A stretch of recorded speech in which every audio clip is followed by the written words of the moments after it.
Hi there, my name is Matt. I'm one of the physios at Sports Lab.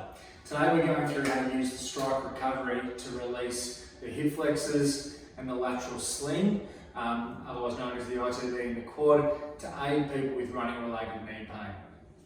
Okay, so on we go.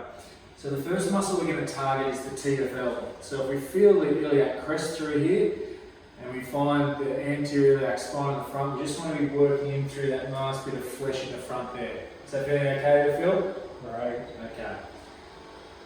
So you can modify your pressure based on your patient preference. Patients can actually do this themselves as well with the gun.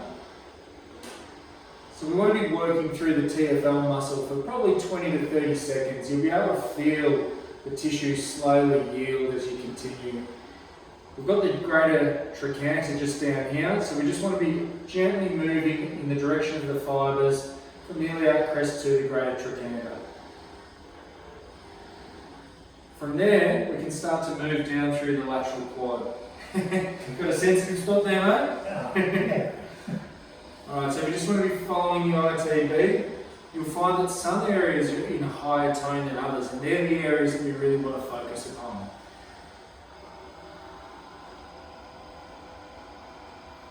That's a bit of a nice one there, is it? Feel that one? Okay, so you want to be targeting those high tone areas and basically holding the gun on them so that the percussion and the vibration of the head can slowly melt those high tone areas away. And that's it. That's how you work through the lateral hip and the ITB.